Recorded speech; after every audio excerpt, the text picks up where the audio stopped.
Muchas gracias, presidente. Bienvenida, señora secretaria.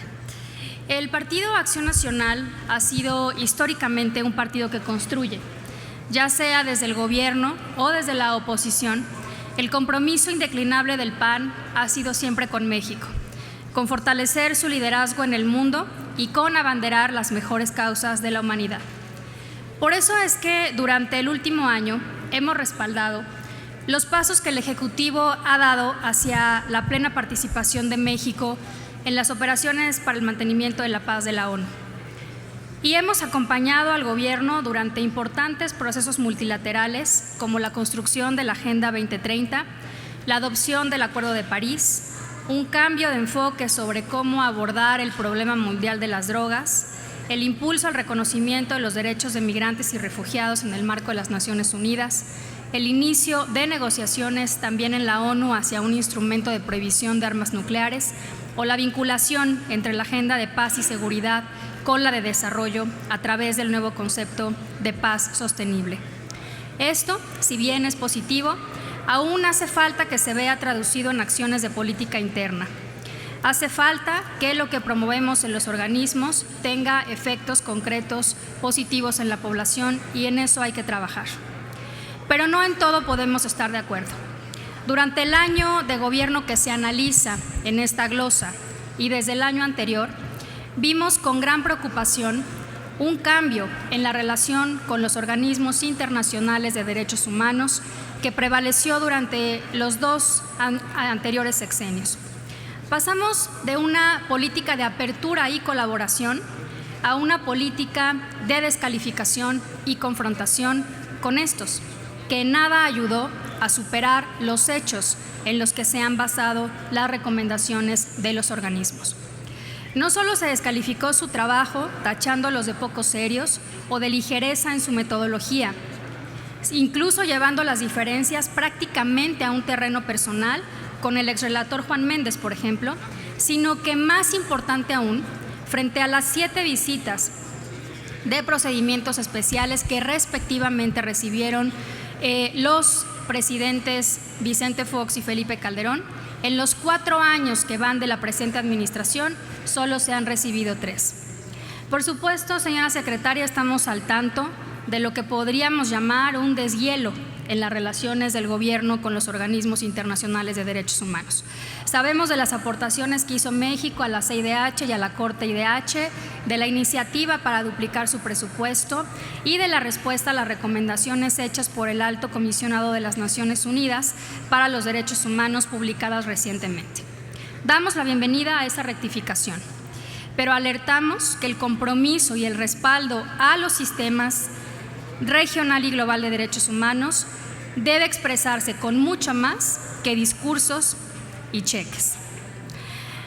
Por ejemplo, ante el enorme problema de las desapariciones forzadas en nuestro país, que según la CIDH el número de personas no localizadas en nuestro país asciende a 27,000, el gobierno federal no ha reconocido la competencia del Comité contra la Desaparición Forzada de la ONU. Le pregunto, señora secretaria, ¿no se merecen las víctimas poder acceder a todas las instancias internacionales posibles y que sean ellas las que elijan a cuál ir? ¿Por qué el gobierno decide por ellas limitándolas solo al organismo interamericano? ¿Por qué el gobierno no ha dado respuesta oficial a la solicitud de visita del comité planteada desde hace 3 años con base en el artículo 33 de la Convención? ¿Seguirá el gobierno sosteniendo que las violaciones a los derechos humanos en México no son graves en términos de la propia Convención? Este establece un plazo razonable para que el Estado responda a la solicitud de visita. Señora secretaria, ¿no considera que 3 años es un plazo razonable para dar respuesta? ¿No considera necesaria o valiosa la visita del comité en las actuales circunstancias? Quiero terminar, señora secretaria, llamando la atención sobre el hecho de que en su intervención inicial en esta comparecencia no hizo una sola mención al tema de los organismos internacionales de derechos humanos, cuando claramente ha sido uno de los temas críticos de la política exterior durante este periodo que hemos estado analizando y que ya surgió en prácticamente todas las intervenciones de los colegas que me han antecedido. Lamentamos esto porque pareciera confirmar lo que ha sido la actitud de este gobierno con respecto a este tema. Un tema que molesta, un tema incómodo y un tema del que, si es posible, pues mejor no hablamos. Muchas gracias por sus respuestas. Con todo gusto estaremos pues pendientes de la concreción de estas visitas. Quisiera terminar esta parte de la réplica pues resaltando la importancia de que, además de que se concreten estas importantes visitas, también podamos avanzar hacia la institucionalización de otros instrumentos internacionales que están pendientes de ser ratificados por nuestro país y que hay muchísimos legisladores, sociedad civil, organismos internacionales, etcétera, pues han recomendado o han solicitado al gobierno que los envíe para su ratificación.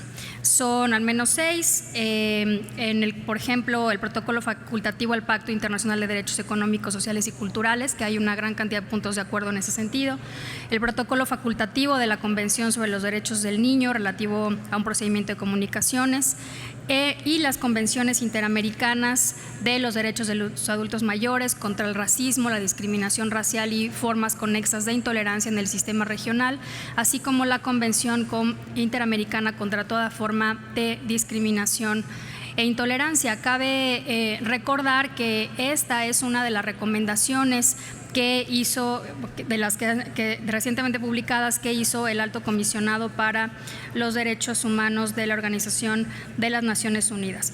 El último presidente que no ratificó ningún instrumento internacional del núcleo duro de derechos humanos fue el expresidente Luis Echeverría Álvarez. Estamos a tiempo, quedan 2 años del sexenio del presidente Enrique Peña Nieto, pues para no regresar a la década de los 70. Entonces, hacemos este exhorto formalmente para que puedan enviarnos esos instrumentos que están pendientes de ser ratificados al Senado de la República y poder seguir así avanzando en la consolidación del respeto a los derechos humanos en nuestro país. Muchas gracias, secretaria.